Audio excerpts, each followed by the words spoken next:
Chapter 2. Lessons from the Heart.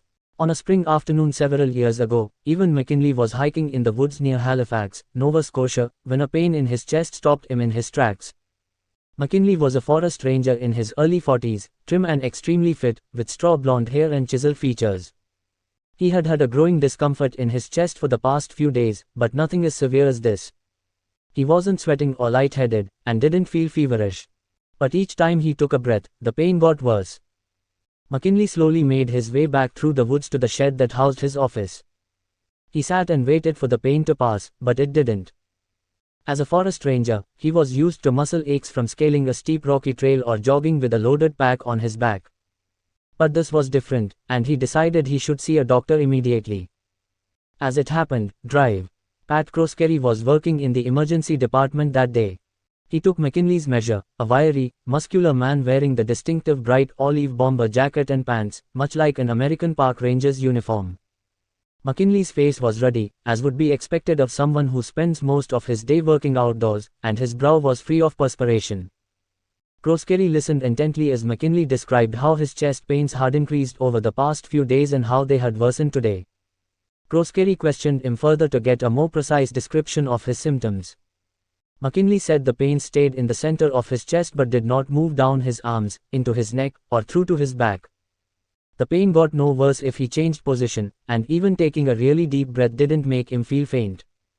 Croskery went over a checklist of risk factors for heart and lung disease.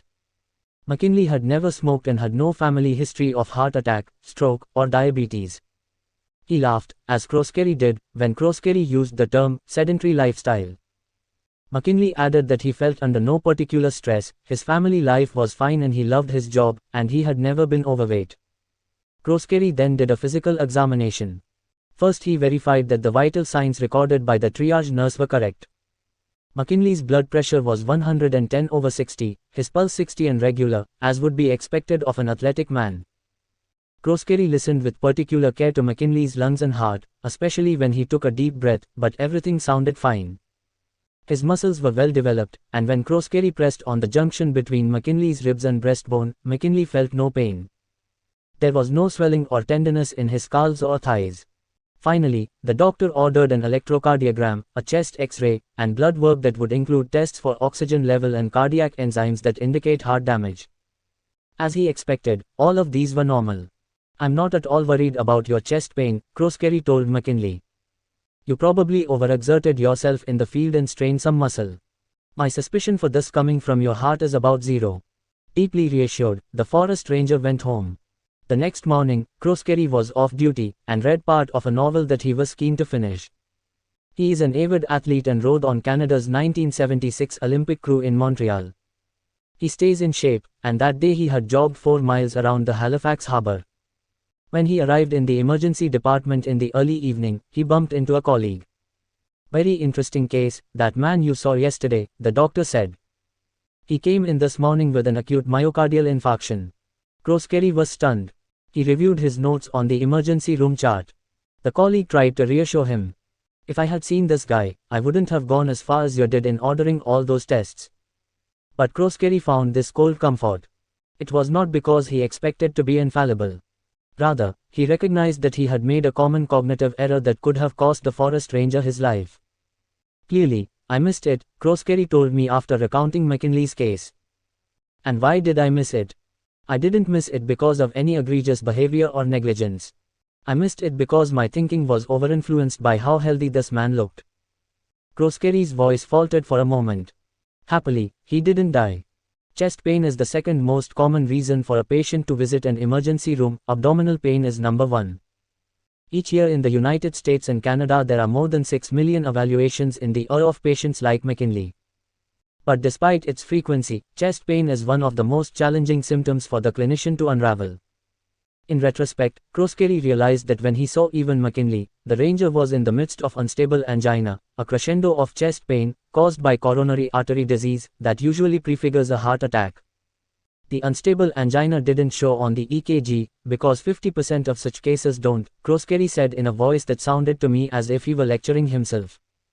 His unstable angina did not show up on the cardiac enzymes because there wasn't yet injury to the heart muscle, and it didn't show up on the chest X-ray because the heart had not yet begun to fail to pump blood, so there was no fluid backup into the lungs. The mistake Kroskeri made is called a representativeness error. Your thinking is guided by a prototype, so you fail to consider possibilities that contradict the prototype and thus attribute the symptoms to the wrong cause. Kroskeri told me how his eyes had fixed on McKinley's trim frame and his elegant olive uniform, and how the ranger's physique and chiseled features reminded him of a young Clint Eastwood, all strong associations with health and vigor. Yes, there were unusual aspects to McKinley's angina. His pain was not typical of coronary artery disease, nor did the physical examination and tests point to the heart. But, Kroskeri emphasized, that was precisely the point. You have to be prepared in your mind for the atypical and not so quickly reassure yourself, and your patient, that everything is okay. When Kroskeri now teaches students and interns about such errors, he uses even McKinley as an example. More commonly, doctors make what are called attribution errors when patients fit a negative stereotype. Dr. Donald Riedelmeier of the University of Toronto, who, like Kroskeri, studies physician cognition, told me about a case he had recently seen on rounds. Charles Carver was in his 70s, retired from the Merchant Marine and living by himself in a small apartment. Over the past months, he had felt fatigued and his belly had begun to swell. When Carver came into the intern noticed alcohol on his breath, and Carver readily told him that he enjoyed a glass of rum each evening. His legs and feet, as well as his abdomen, were swollen. Carver was unshaven, his clothes were old and frayed. The intern wondered to himself how many days it had been since he bathed. The initial presentation to Dr. Riedelmeier on rounds was terse. Charles Carver, a 73-year-old retired merchant mariner, with a long history of alcohol ingestion, presents with increasing fatigue and fluid retention. The intern pulped Carver's liver and told Riedelmeier that it was enlarged, hard, and nodular.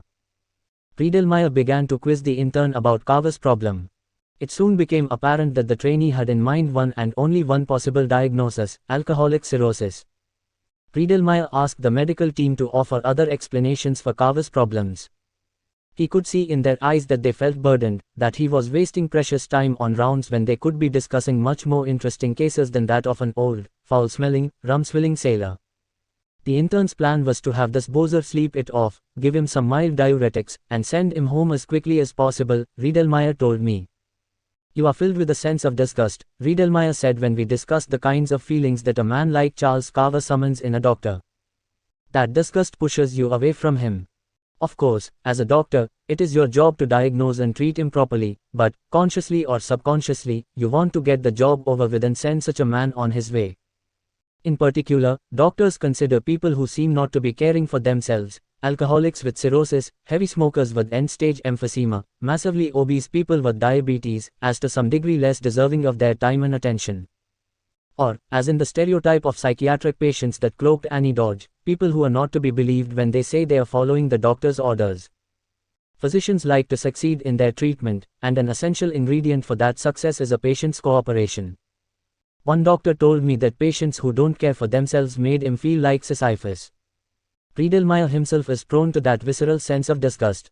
He has taught himself to recognize the feeling and, as he put it, plant a red flag in my mind. So, on rounds that day, Riedelmeier didn't back down. He pushed the interns and residents to come up with alternative hypotheses for Carver's liver disease. He insisted on tests for unusual conditions, like alpha-I antitrypsin deficiency, an inherited malady that can cause lung and liver disease, and Wilson's disease, another inherited disorder, in which copper deposits damage the liver and brain. To everyone's surprise, including Riedelmeier's, Charles Carver had Wilson's disease. They said I was a brilliant clinician, Riedelmeier recalled with a chuckle. But it wasn't really brilliance. It was just forcing myself not to make an attribution error and dismiss the case out of hand as one more scuzzy alcoholic. Riedelmeier added that, in fact, Carver was not an alcoholic. He enjoyed his glass of rum a day, but it really was only one glass, as Carver's daughter confirmed. Now, along with his evening drink, Carver takes copper chelators, drugs that remove the excess metal from his tissues. Kroskeri's prototypical error illustrates the opposite pole of emotion from disgust. Kroskeri embodies many of even McKinley's characteristics himself. Both are energetic, passionate men who love their work and for whom outdoor exercise is a major part of life. Powerful positive feelings about a patient are generally held to be good, the cornerstone of humanistic medicine. We all want to feel that our physician really likes us, sees us as special, and is emotionally moved by our plight, attracted not so much by the fascinating biology of our disease but by who we are as people.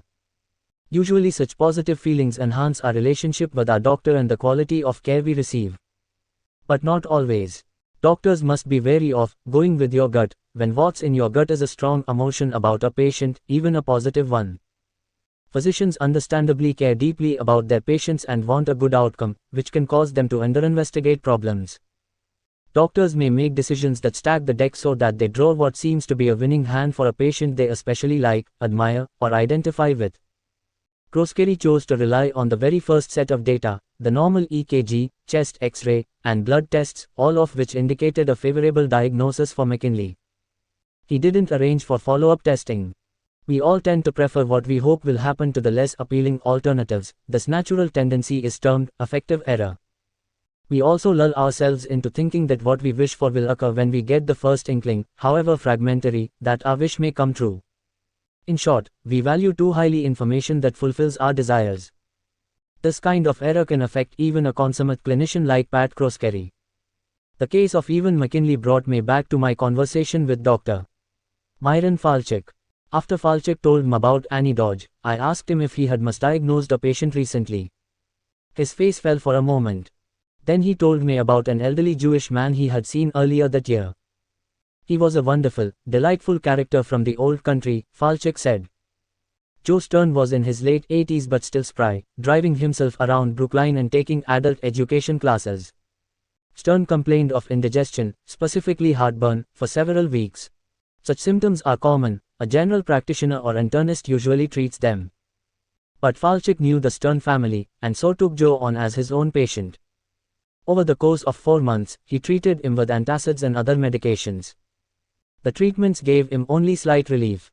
Falchuk found himself enjoying Joe Stern's company so much that he ran over the allotted time at each visit. He had a great sense of humor, and we kibitzed together in Yiddish, Falchuk recalled. We really connected. I said to myself, do I really have to put him through invasive tests?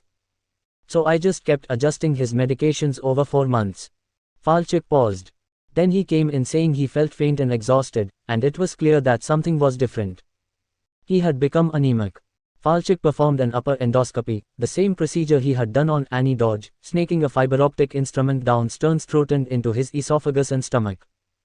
What he saw was not subtle, large growths with the characteristic pleated appearance of gastric lymphoma.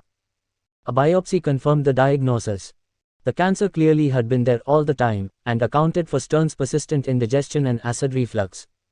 It's a treatable cancer, Falchuk said, but I kicked myself over and over again. I just didn't want to subject someone of this age, whom I liked so much, to the discomfort and the strain of the procedure. And because of that, I missed the diagnosis. Fortunately, as with Evan McKinley, the ultimate outcome was good.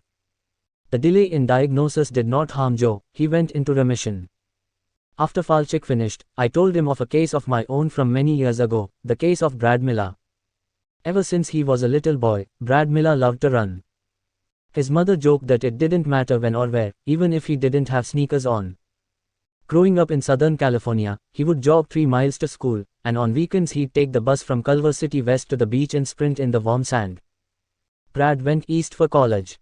He was undeterred by the sleet and broken sidewalks of New Haven, running each day in a wide arc from the university to the train station and back. Brad never joined the college track team, and doubted that his speed was sufficient to compete at the varsity level. But that didn't matter, because running just seemed to be a part of him. All through the stresses of college and graduate school, Brad used running as his tonic. He returned to Los Angeles with his doctorate in hand, his dissertation a meticulously footnoted study of ancient and contemporary female archetypes that influenced James Joyce's work. As a new English professor at a local college, he felt his life had taken a strong start out of the blocks.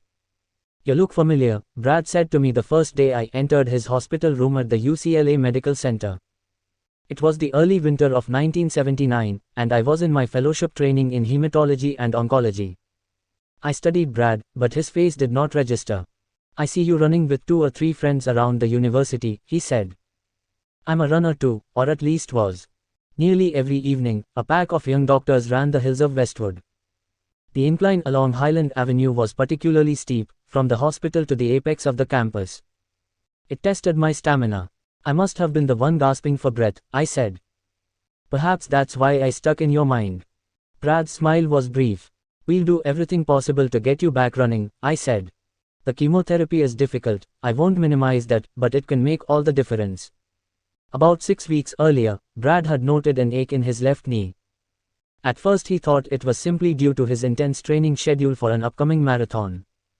But the ache did not go away with rest and anti-inflammatory medication. He saw a sports medicine physician, who examined the leg and recommended stretching and wearing a knee brace when he ran. Brad dutifully followed this advice, but the ache only seemed to get worse, the leg stiffer. The physician ordered an X-ray. He told Brad that it showed some kind of growth around the end of the femur, just above the knee. He said the problem was outside his area and that Brad should see a specialist. The doctor couldn't hide the gravity of what he saw with euphemisms. The growth in Brad's leg was an osteosarcoma, a bone cancer. The surgical oncology department at UCLA, among the best in the country, had pioneered an experimental program for these types of sarcomas. In the past, people like Brad would have had the leg amputated, but a new chemotherapy drug, adriamycin, had been developed that often shrank the tumor. Oncologists had nicknamed it the Red Death because of its cranberry color and its terrible toxicity. Not only did it cause severe nausea, vomiting, blistering of the mouth, and reduced blood counts, but repeated doses could injure cardiac muscle, resulting in heart failure. Patients had to be monitored closely, since once the heart was damaged, there was no good way to restore its pumping capacity. The experimental strategy at UCLA involved treating patients with multiple doses of adriamycin in the hope that the cancer would shrink enough to be surgically removed without amputation. We began the treatment that afternoon. Despite medication to stave off vomiting, Brad spent several hours retching uncontrollably. Within a week, his white blood cell count had fallen precipitously. Because of this decline in his immune defenses, Brad was at great risk for an infection. To try to prevent this, we isolated him. He was visited only by people wearing a mask, gown, and gloves. His diet was changed to reduce exposure to bacteria in raw foods. Not to your taste, I observed, eyeing the untouched meal on his tray. My mouth hurts, Brad whispered. He had multiple oral ulcers from the chemotherapy. And even if I could chew, it looks pretty tasteless. We were giving Brad a special anesthetic mouthwash to try to alleviate the pain, but it clearly was not helping much. I agreed that the food looked dismal. What is to your taste? Fried kidney. Brad looked knowingly at me. Nothing like Joyce to lift the spirit. I had told him when we met that I'd studied Ulysses in a freshman seminar. The professor had explained the relevant Irish history, especially Parnell and the Easter Rebellion, the subtle references to Catholic liturgy, and a host of other allusions that otherwise would have passed most of the class by. In the book, Leopold Bloom savors fried kidneys. Brad was my favorite patient on the ward. Each morning when I made rounds with the residents and students, I would take an inventory of his symptoms, examining him to check on the medical team's findings and reviewing his laboratory results. Then I would linger, trying to raise his spirits and distract him from the misery of the therapy. The protocol called for a CT scan after the third cycle of adriamycin.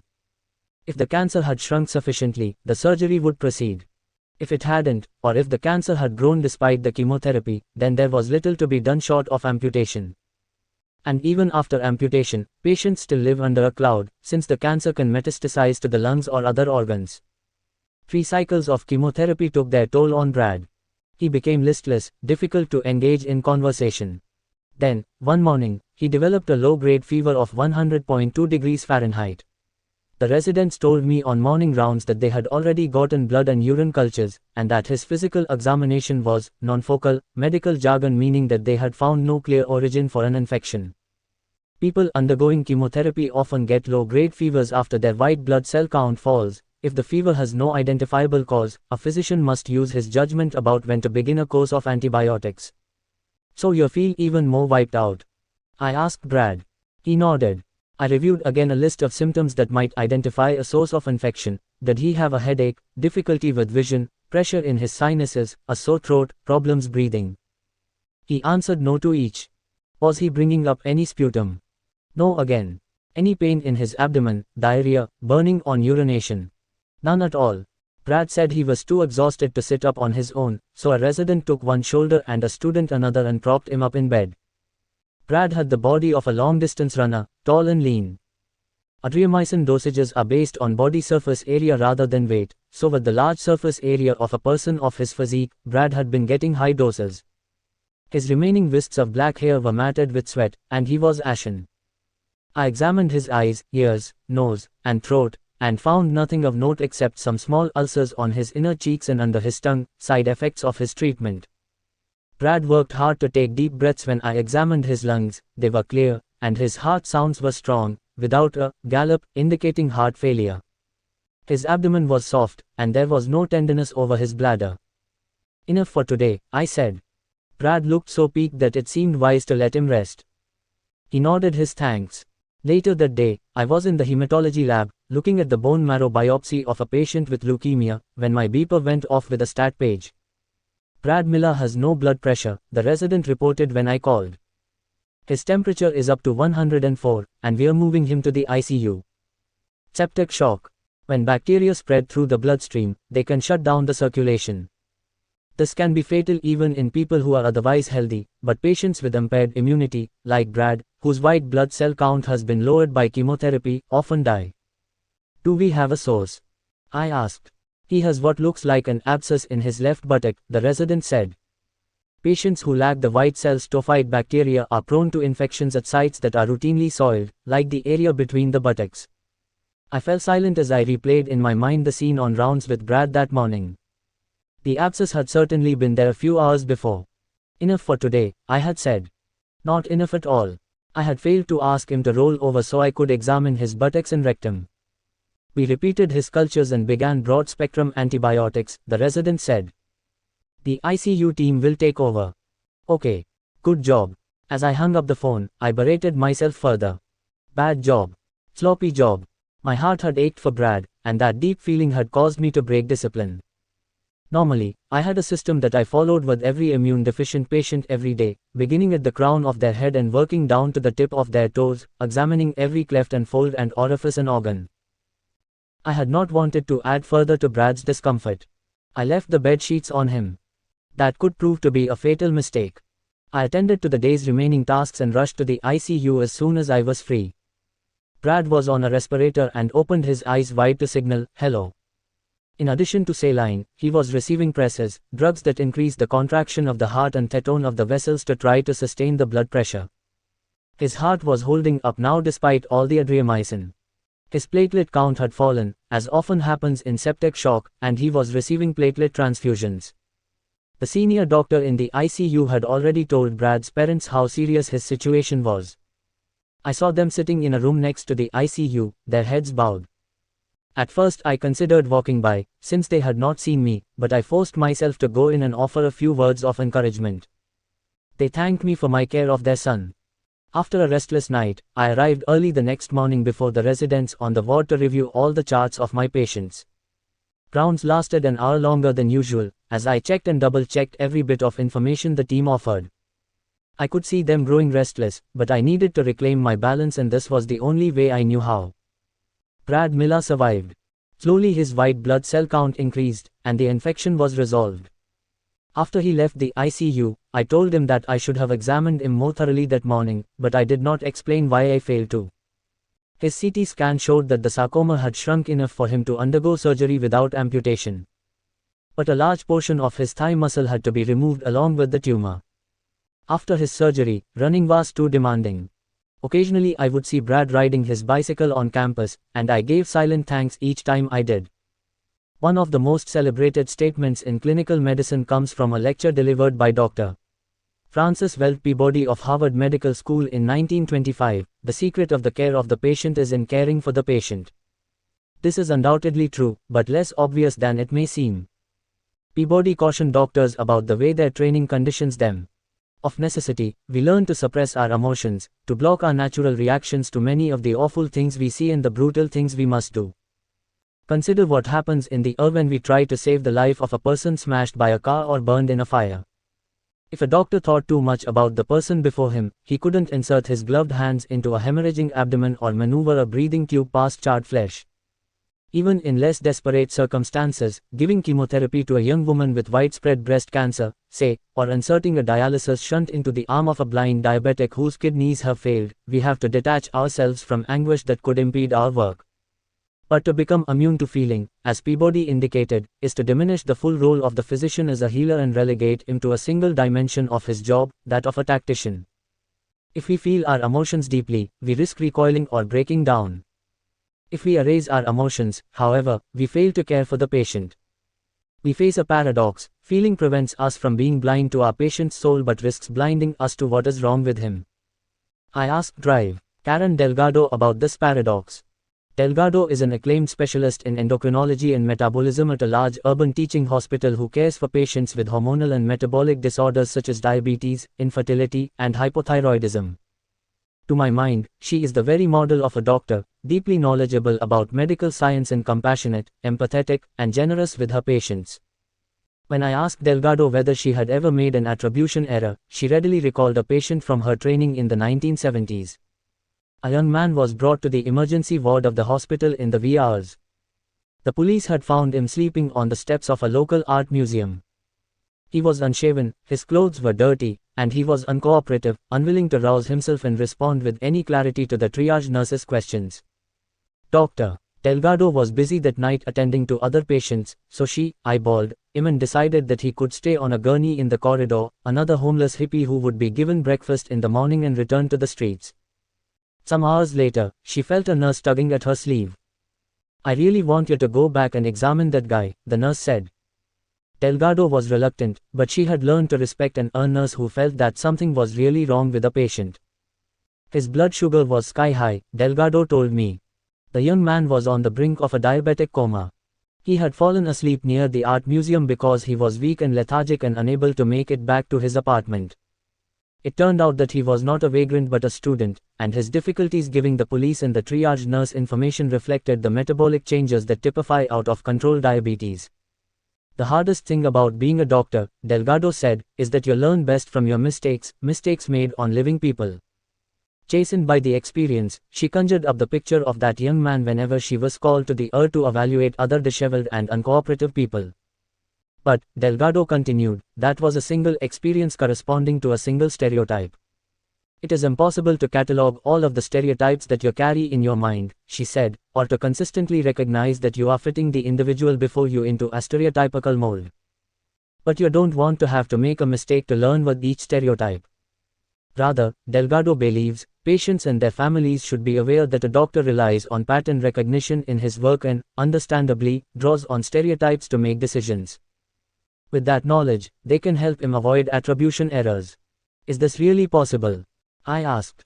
"Sure, it's not easy for laypeople to do," Delgado said, "because patients and their families are especially reluctant to question a doctor's thinking when their questioning suggests his thinking is colored by personal prejudice or bias. Still, Delgado thinks laypeople can diplomatically direct a doctor's attention to his reliance on stereotypes, because one of her patients had done this with her.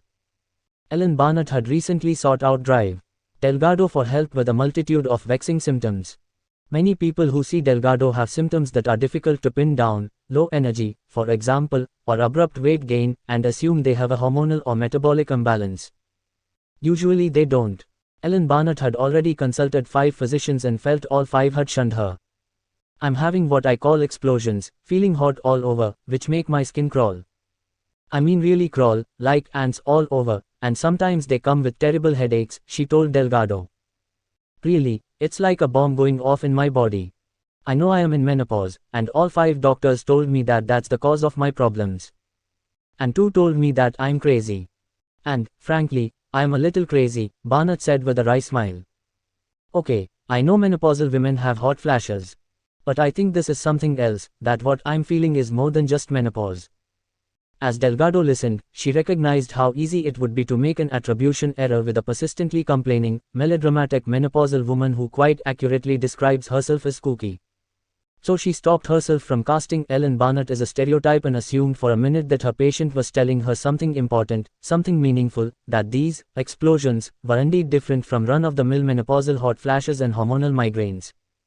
"I evaluated her very extensively," Delgado said, "and it turned out that, yes, she was menopausal, and yes, she was a strange person with lots of weird ideas, but what turned up in her urine was not from menopause or being kooky. Her catecholamine levels were through the roof. A CT scan showed a pheochromocytoma above her left kidney. A pheochromocytoma is a relatively rare endocrine tumor that produces catecholamines, chemics like adrenaline that can cause wild swings in blood flow and blood pressure. The changes in circulation may mimic menopausal hot flashes and precipitate severe migraine-like headaches.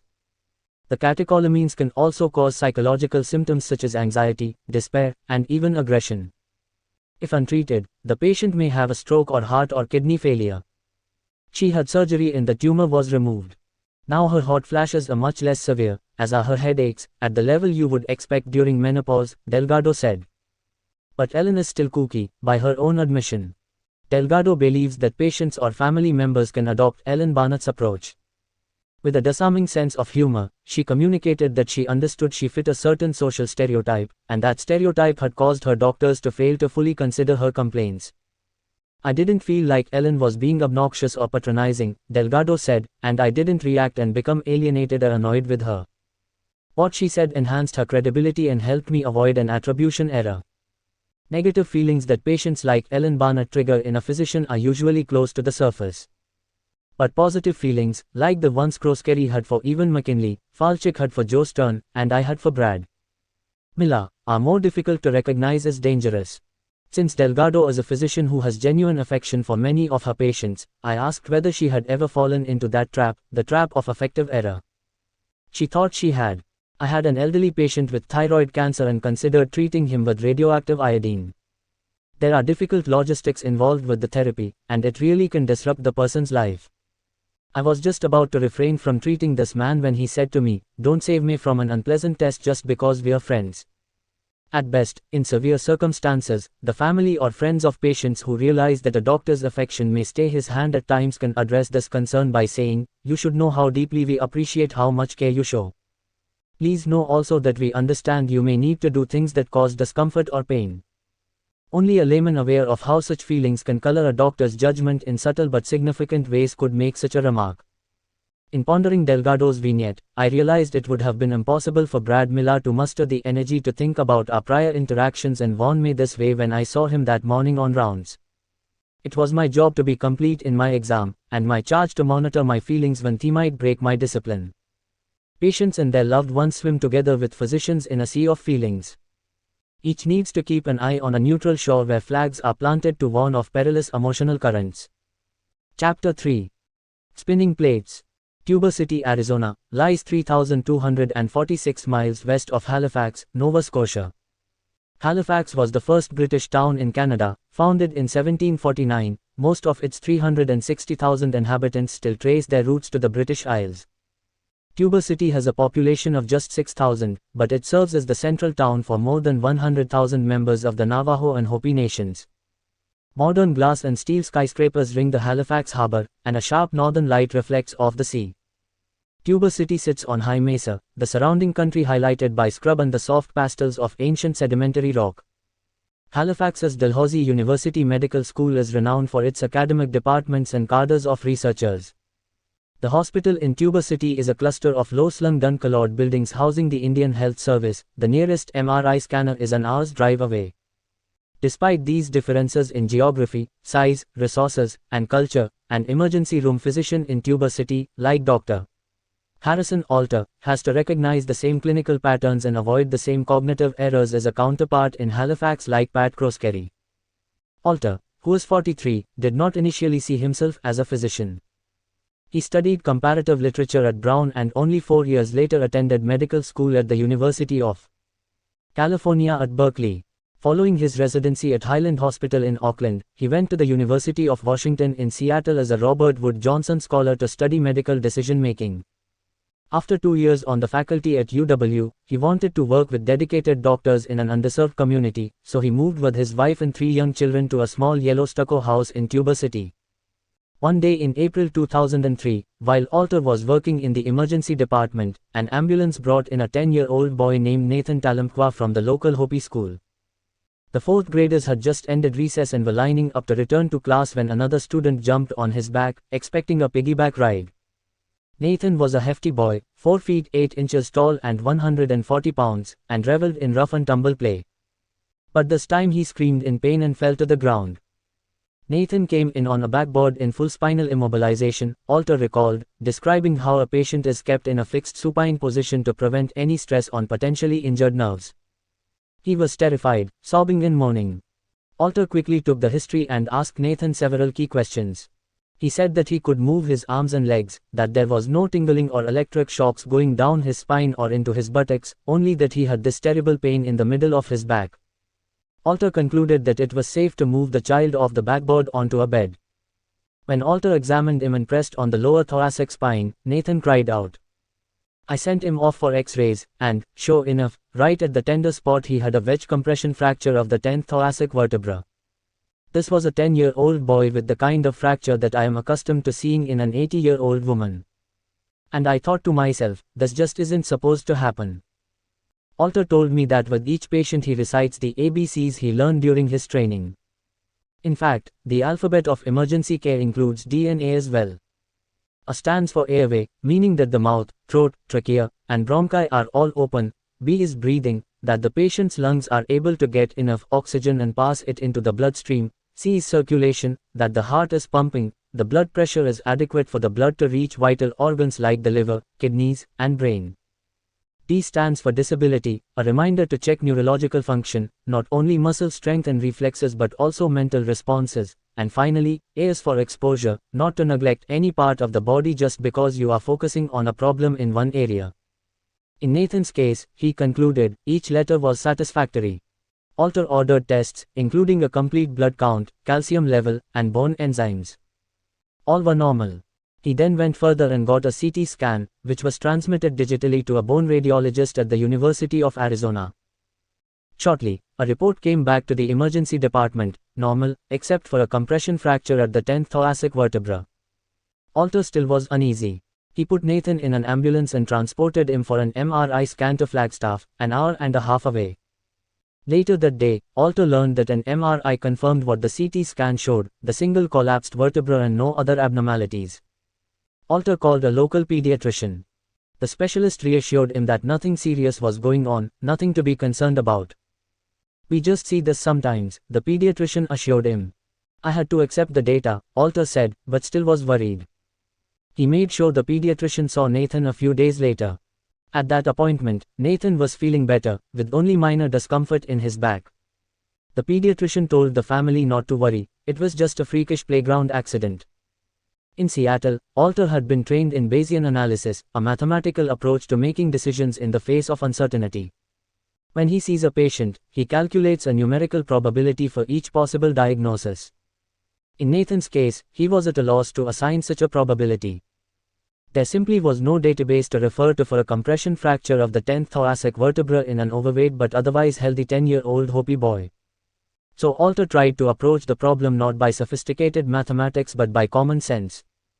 The event was nothing, Alter said, a student jumping on Nathan for a piggyback ride, and it didn't seem enough to explain the injury. But the pediatrician seemed to think looking for another answer was unnecessary. I was at a loss, Alter told me. This was a specialist talking to me. I should bow to his authority. I heard a familiar resonance in Nathan's story, not because I trained in emergency medicine or take care of children, but because I've heard specialists say, we see this sometimes. It has the ring of confidence, a statement based on long experience, and is meant to lift the burden of further investigation off everyone's shoulders. But it should be said only after an exhaustive search for an answer and ongoing monitoring of a patient. If said glibly, it shows worrisome ignorance instead of representing reassuring knowledge. It means that everyone should stop thinking. Alter had no choice but to move on. He had done the best he could, more than most would have done in evaluating Nathan. But he couldn't stop thinking about him. He was forced to wait until, in clinical jargon, the problem would declare itself. That declaration took place some weeks later when Nathan got out of bed and immediately collapsed in pain. He was rushed back to the ER. Alter examined him and confirmed that D was in order, that Nathan's legs were not weak and his reflexes were intact. He ordered another set of X-rays. Now there were 4 wedge fractures of the spine. Alter transferred Nathan to a hospital in Phoenix. An orthopedic surgeon there performed a bone biopsy and sent it to the pathology laboratory. Peering into the microscope, the pathologist in Phoenix saw sheets of large round cells inside the bone. Each cell resembled the next, dark blue with a convoluted nucleus. Special tests identified the enzymes within the cells and the proteins on their surface. The diagnosis soon was clear. Nathan had acute lymphoblastic leukemia. The leukemia had so weakened the vertebra that it had collapsed with a piggyback ride. Now the case made sense. As Alter had surmised, what the pediatrician had said did not. No one, no doctor, no patient, should ever accept, as a first answer to a serious event. We see this sometimes, Alter said. When you hear that sentence, reply, let's keep looking until we figure out what is wrong or know the problem has passed. One winter day in the same year that Nathan Talamqua fell ill, a Navajo woman in her 60s named Blanche Begay came to the emergency department because she was having trouble breathing. Mrs. Begay was a compact woman with slate gray hair gathered in a bun who worked in a grocery store on the reservation. Over the past few weeks, a nasty virus had been moving through the close-knit community, and scores of patients like Blanche Begay had come to the hospital with viral pneumonia. Mrs. Begay said that she first thought she had just a bad head cold. So she had drunk lots of orange juice and tea and taken a few aspirin, but the symptoms worsened and now she felt terrible.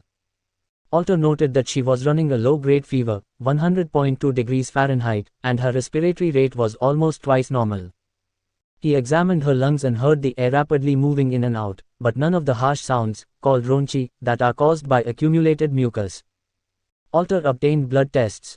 Blanche Begay's white blood cell count was not elevated, but her electrolytes showed that the acid-base balance of her blood had tipped toward acid, not uncommon in someone with a major infection. Her chest X-ray did not show the characteristic white streaks of viral pneumonia. Alter made the diagnosis of subclinical viral pneumonia. He told Mrs.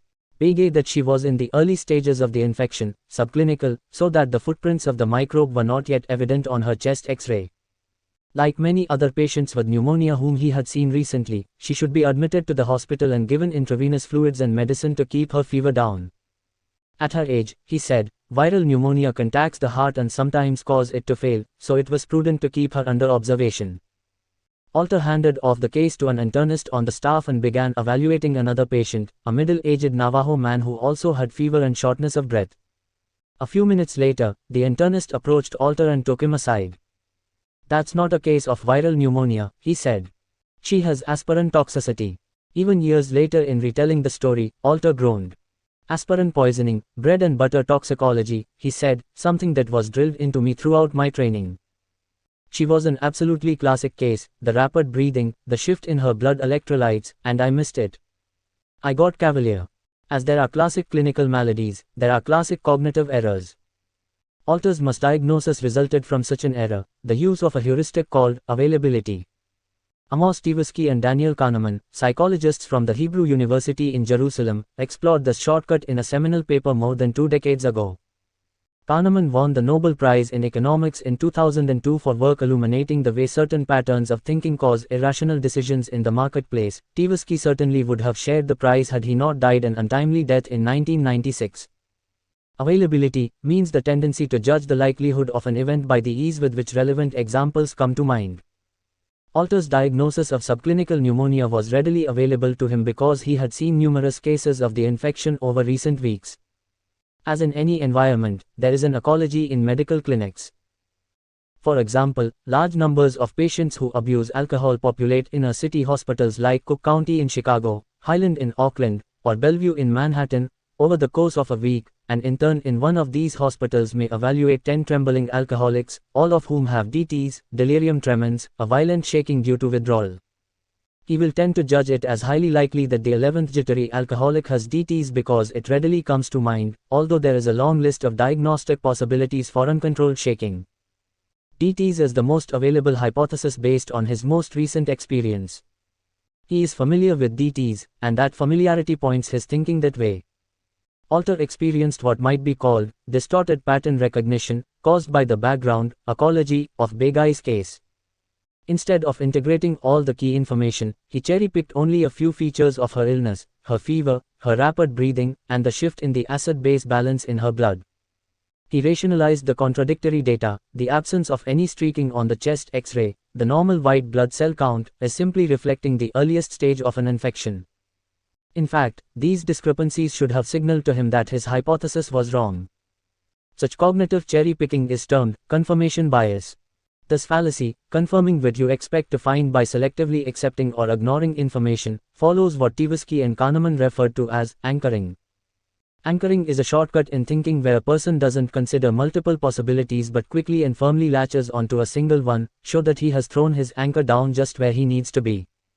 You look at your map but your mind plays tricks on you, confirmation bias, because you see only the landmarks you expect to see and neglect those that shall tell you that in fact you're still at sea. Your skewed reading of the map confirms your mistaken assumption that you have reached your destination. Affective error resembles confirmation bias in selectively surveying the data. The former is driven by a wish for a certain outcome, the latter driven by the expectation that your initial diagnosis was correct, even if it was bad for the patient. After the internist made the correct diagnosis, Alter replayed in his mind his conversation with Blanche Begay. When he asked whether she had taken any medication, including over-the-counter drugs, she replied, "A few aspirin." He heard this as further evidence for his anchored assumption that she had a viral syndrome that began as a cold and now had blossomed into pneumonia. "I didn't define with her what a few meant," Alter said. It turned out to be several dozen. The irony is that Alter had suspended judgment about Nathan Talamkua's diagnosis, had not anchored his thinking at all, because he could not estimate a probability for a particular disease or identify a biological mechanism causing a vertebra to collapse.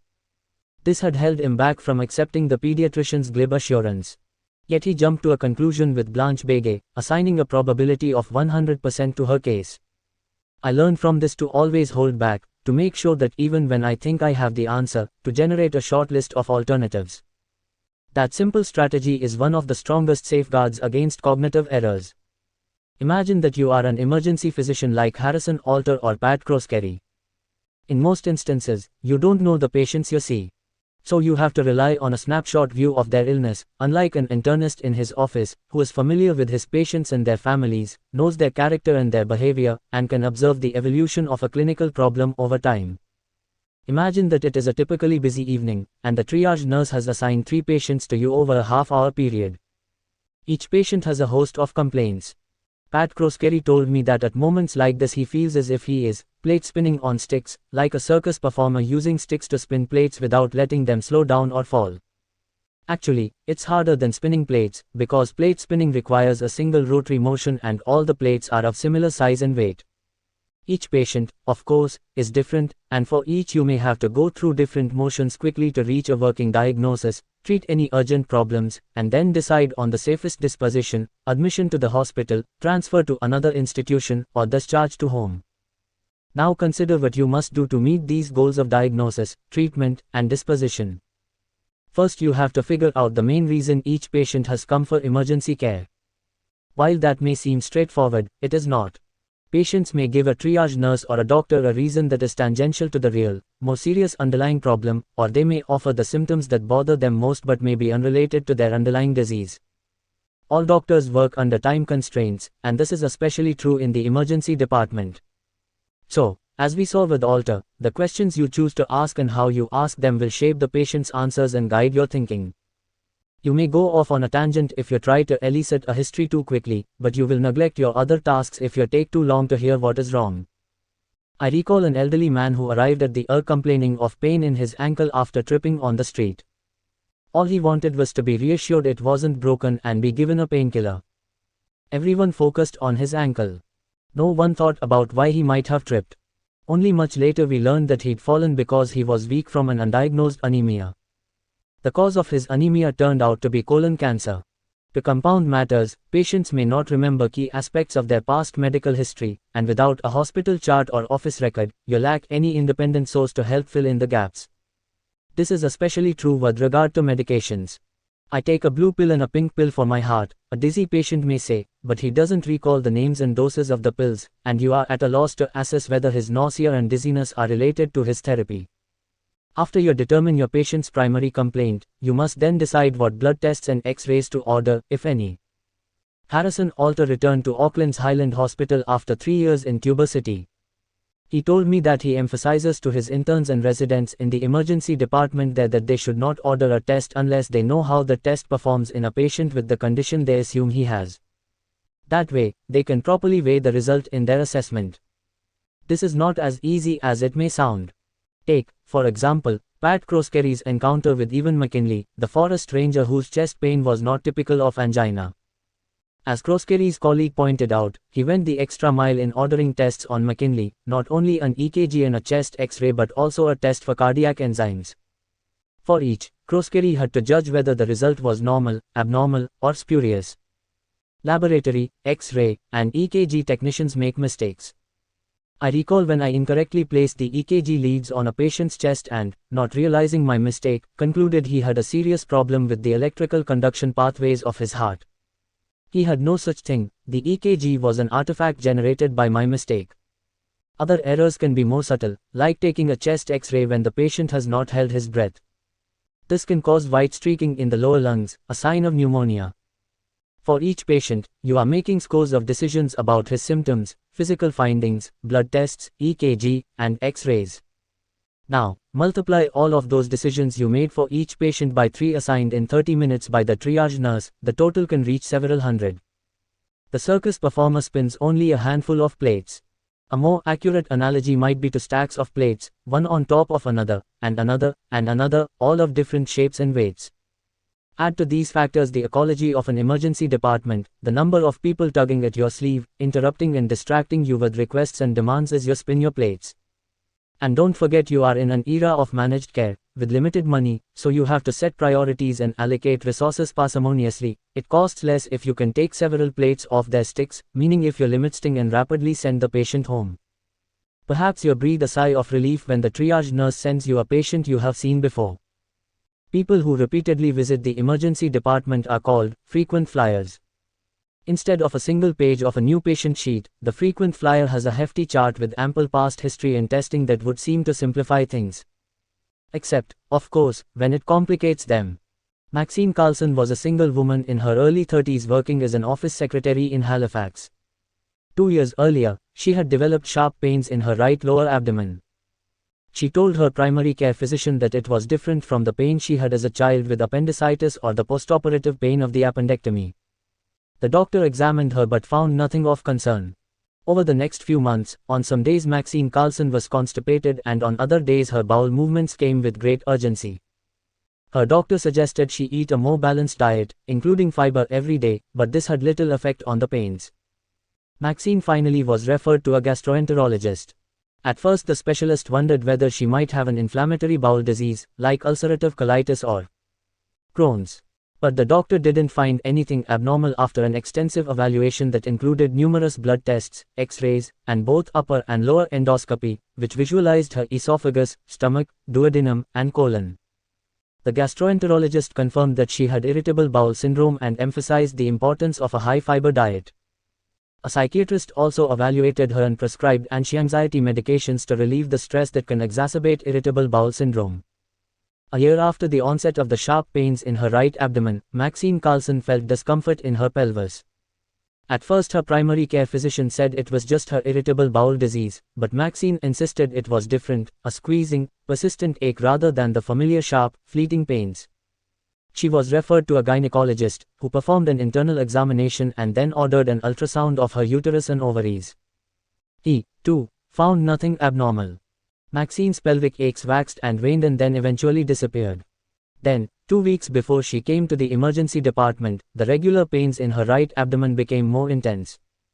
It was August and her primary care physician was away, so Maxine went to the hospital. The doctors in the emergency department had the 2 volumes of her medical records. They examined her, obtained blood tests, and told her that nothing was wrong. It was just a flare-up of her irritable bowel disorder. Dr. Pat Croskery was working in the emergency department when Maxine Carlson returned for the 3rd time in 7 days. The triage nurse was rolling her eyes when she told me about the case, Croskery recalled. That this was a young woman with no tangible problem, that she had been worked up extensively by her primary care physician, her gastroenterologist, and her gynecologist, and she carried a functional diagnosis. The euphemism, functional, means psychosomatic in clinical medicine. She is really woolly, the nurse told Croskery. And she won't stop coming in. It was very busy in the emergency department, and Croskery was caring for several patients with urgent problems. When he finally entered Maxine's room, he saw how agitated and distraught she was. She bitterly complained that the pains just wouldn't go away. He found no new symptoms when he asked Maxine Carlson what prompted her visit that evening. As he examined her, he later told me, he felt consoled upon seeing the appendectomy scar, since Maxine's pain was in her right lower abdomen. "I'm coming up with nothing," Kroskeri told the triage nurse. Nonetheless, he said he was sending off blood and urine tests. This was met by considerable resistance. "Why are you doing this?" the nurse asked. "She's already been worked up." Kroskeri told me he felt palpable pressure because it was hectic in the emergency department and the nurse needed Maxine's bed for another patient. But he insisted. About an hour later, her test results were in hand, all normal. "I reassured her that this seemed to be her irritable bowel acting up," Kroskeri said. "I went over again issues about proper diet and stress management. I also emphasized to her not to be reluctant to come back." Kroskeri has learned from experience never to discourage patients from seeking follow-up care. She broke into tears, crying that no one believed her, that no one was able to come to a diagnosis, he recalled. She kept saying that the pain was getting worse, that it was much worse than it had been even a week before. "How can you not be moved by a patient's tears?" Kroskeri asked me rhetorically.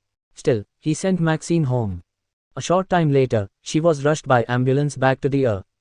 She collapsed while walking home, Kroskeri said. She was bleeding internally and on the verge of shock. She was rushed to the OR, where a surgeon found that Maxine had a ruptured ectopic pregnancy. It had been missed 3 times. "I was the third miss," Kroskeri told me. Yes, Maxine Carlson did suffer from irritable bowel syndrome. She had been extensively evaluated by her many doctors. That evaluation had ultimately exhausted the options of her physicians, even the most astute, like Pat Kroskeri.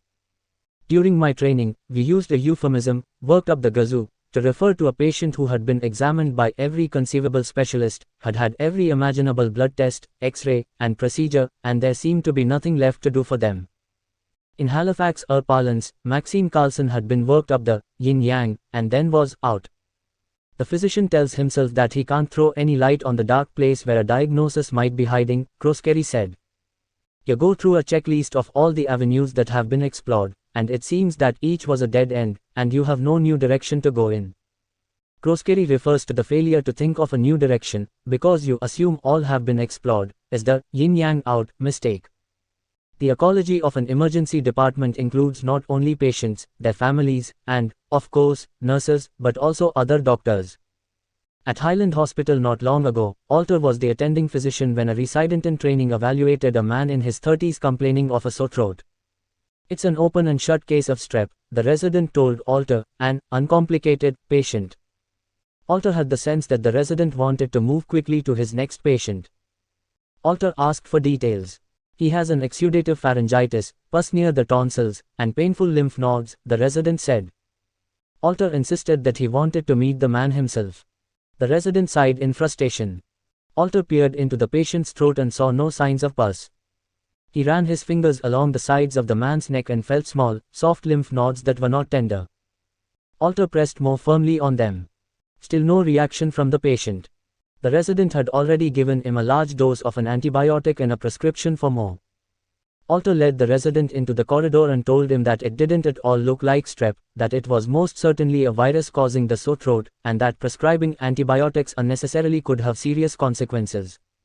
"A hospital is overrun with MRSA, Alter told the resident, using the acronym for methicillin-resistant Staphylococcus aureus.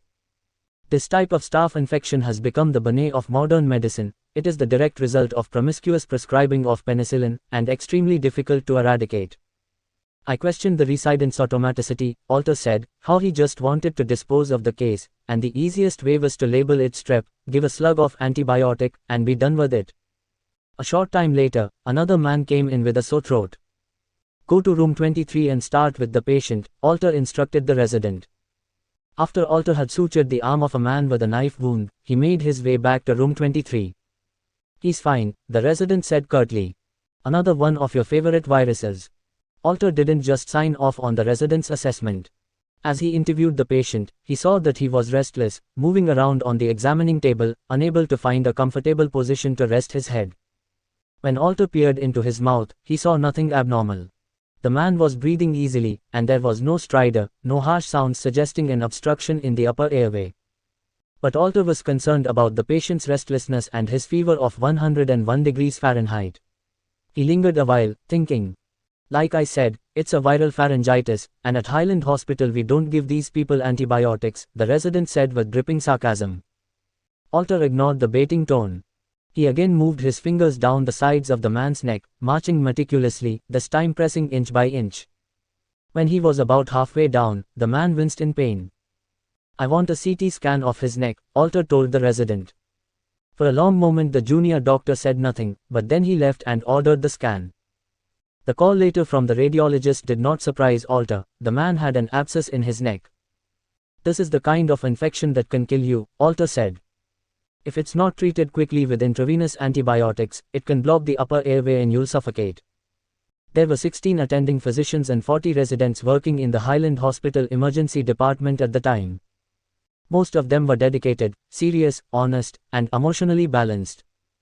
But not all. As Alter explained it to me, the residents' behavior was payback for the earlier criticism for prescribing antibiotics when they weren't appropriate. The resident wanted the second patient's diagnosis to be viral pharyngitis so he could needle Alter, and that desire led to an inadequate physical examination. That kind of incomplete care and immature acting out could have resulted in the man's death had Alter not been the kind of attending who double-checks everything the residents say and do. As in every place, ecology is determined in part by atmosphere. Here, the emotional temperature had risen dangerously high. Most people believe that decisions in the air must be made instantly, but Alter said that is a misperception that we doctors in part foster. In order to think well, especially in hectic circumstances, you need to slow things down to avoid making cognitive errors. We like the image that we can handle whatever comes our way without having to think too hard about it. It's kind of a cowboy thing. As if being swift and decisive saves lives. But as Alter put it, he works with studied calm, consciously slowing his thinking and his actions with each patient in order not to be distracted or pressed by the hectic and sometimes chaotic atmosphere. Alter also emphasized that laypeople should realize the limitations of emergency medicine and have realistic expectations. We are diagnosticians, but not comprehensive diagnosticians. Often whatever is bothering a patient, it's flying below the level of our clinical radar. Like with Nathan, the last thing I want is a patient to leave the ER and say, the doctor said there is nothing wrong with me. What we try to establish to our comfort, and the patient's comfort, is that what is bothering them is not going to kill them in the next 3 days. An ER doctor's studied calm should be apparent to a patient or his family. If the physician is distracted, frequently interrupted by other doctors, nurses, social workers, or the administrative staff as he interviews or examines you, the steady flow of his thinking may be diverted in the wrong direction. There is similar cause for concern if the physician seems rushed or breaks in as you answer a question, so that you feel he is not letting you tell him everything about your symptoms. Being quick and shooting from the hip are indications of anchoring in availability. These are the two most frequent cognitive biases in the emergency department, and often they are all a doctor needs to hit the mark, to make a correct diagnosis and recommend an effective therapy. But they also can veer wide of the mark. So a fair question to ask an ER physician is, what's the worst thing this can be? That question is not a sign of neurosis or hypochondria. In fact, residents are trained to keep it in mind with each patient they see. But it can easily slip from the forefront of thinking in the intense environment of emergency care. By asking that question, a patient, friend, or family member can slow down the doctor's pace and help him think more broadly. You can prompt him to consider lifting his anchor from the most available harbor. You might also cause the rare doctor who is acting out of PK, like the resident we just saw, to stop in his tracks and revert to a professional form of behavior. Twice in Pat Croskerry's career he made a dazzling diagnosis in the emergency department. In each instance, a triage nurse had diagnosed a middle-aged man with a kidney stone. It was a fair first assessment. The usual hallmarks were present, the onset of acute pain in the flank, so severe that the patient vomited, followed by blood in the urine. Treatment with painkillers and intravenous fluids until the stone passes is almost always successful. But Croskerry recalled the importance of the worst-case scenario. I found that it wasn't a kidney stone at all, he told me, but a dissecting abdominal aortic aneurysm. The aorta, the large vessel that carries blood from the heart through the chest and into the abdomen, had a tear on one side, accounting for the acute pain. Blood was leaking through the vessel into the kidney and being passed in the urine. Kroskeri told me he didn't think the diagnosis was brilliant at all, but I felt otherwise. I imagined myself not in relaxed conversation with him but in the midst of evaluating 4 or 5 sick people at once under all the stresses of the environment. Another way that laypeople can focus a doctor's attention is to ask, what body parts are near where I am having my symptom? This sounds elementary, but this query can help avoid yin-yang out errors. Yes, I know that I have irritable bowel syndrome, Maxine Carlson might have said, and that I've been here many times and been told that it's my chronic condition. But if the pain is something new, on top of that long-standing problem, what body part might be causing the symptom? Enumerating the tissues and organs in the lower abdomen could have steered the discussion to the reproductive tract, and then on to recent intercourse and missed periods. It may seem presumptuous to expect a patient short of breath like Blanche Begay or in pain like Maxine Carlson to help a doctor think. But what we say to a physician, and how we say it, sculpts his thinking. That includes not only our answers but our questions. Chapter